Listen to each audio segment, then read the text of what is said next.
Freddie mumbled. He jumped over to the mirror. He looked at himself. He really felt like a green kangaroo. It was time for the play to begin. Freddie waited backstage with the 5th and 6th graders who were in the play. Why are there not more African American males in teaching? Now, why are there not as many African American males in school? There are a lot of reasons, a lot of societal reasons, but I would say that the thought that comes immediately to mind is I don't think that they see this as an opportunity. I understand and I realize that there are many other opportunities out there. There are places where one could make more money. But if you're talking about significance or impact, I think that teaching is a place where you can have a significant impact on many people.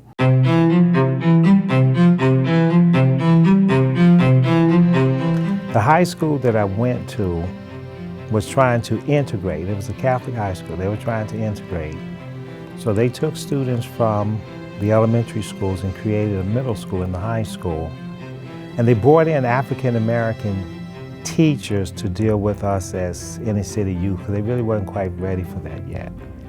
And so they brought in the African American teacher along with African American female teachers, and that was my first experience. But again, the influence was very great. I saw someone who looked like me, respectful, professional, and it opened up the door that teaching could be a possibility. And an African American teacher is not only good for African American children. African American teachers are good for all children because it gave my white students a different idea of who a black man was. I wasn't one who was wearing jeans down past my waist and tennis shoes all the time. I was a professional male, and this was sometimes the only professional male students from the inner city had an opportunity to see. So that's the key of being a teacher, being out there and being a role model for these students so they can see they can be something else rather than what they usually see. I didn't realize how much of an effect I had on the African American males in high school.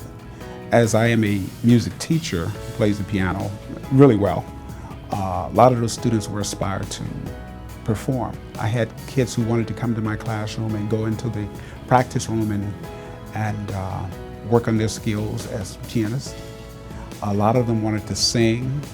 I would sing a lot. Keeping up with the songs of today, the students were aspired to do more.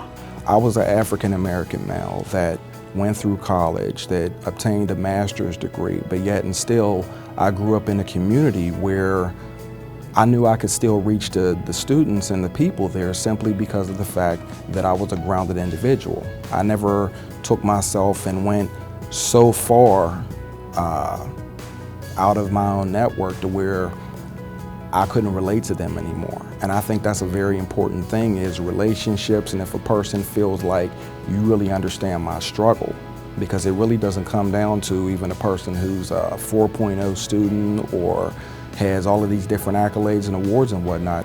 If you can't relate to people, if you can't relate to children, and they know instantly if you can or if you can't, then you're not going to be effective.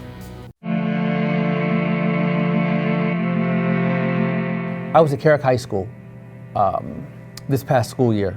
I teach second grade, but I was at Carrick High School because we had to take our children up there for a program. And there's this young man there, he was a teenager.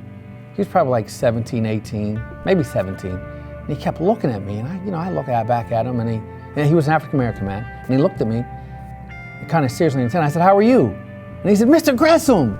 I said, "Hey," and I knew the face, but I didn't know who he was.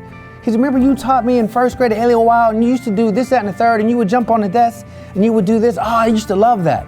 But so now, this was a nice-sized young man. Remember at first he's kind of looking at me, but my father used to say, so when we moved to Elizabeth, we were the first black people on our street, okay?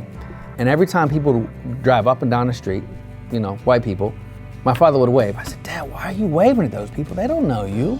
He said, son, eventually they're either going to have to say, you know, quit waving at me, or they're just going to smile and wave back. He said, it's a lot easier to wave back than it is to tell someone to quit waving at me or stop and ask why. Now when I go to Elizabeth, no kidding, every car that goes up and down the street blows a horn and waves. So, you know, these things you carry throughout life. Same thing with the student who I taught back in first grade. He just remembers those things. You know, and so just knowing that he had good experiences with. And I said, so what are you doing now? I'm getting ready to go to college, I'm getting ready to do this. My mom saw me, my dad saw me. Just knowing that. And so again, going back to having those high expectations and believing that they can do it, they will do it. I love being in contact with the kids in my classroom, at least at this stage in my life. And that was big for me.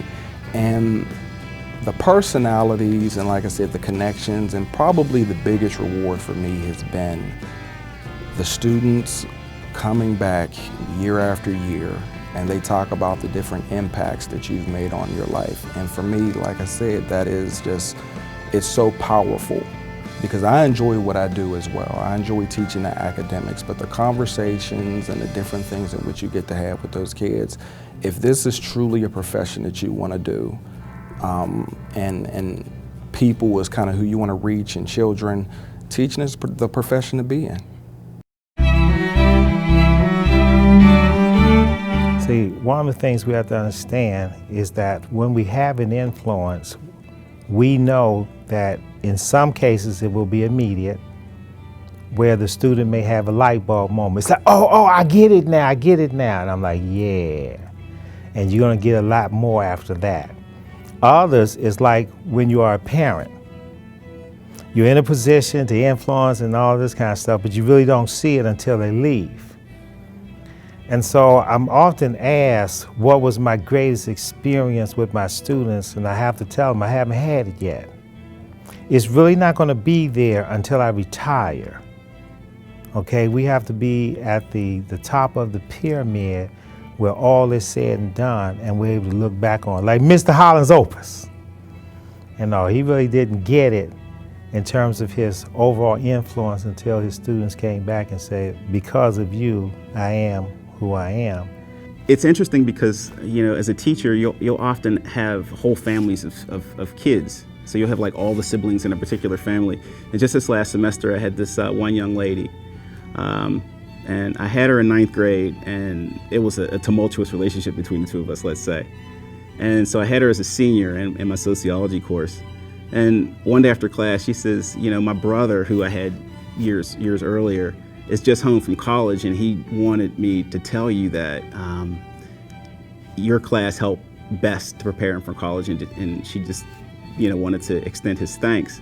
And it was kind of interesting because, you know, here this student that I knew as a young adolescent girl had really grown up into be a really nice young woman, and to sort of see that change was cool. But then to also hear that her older brother had gone on to college and had done well, and I had played some small part in that. That's pretty cool.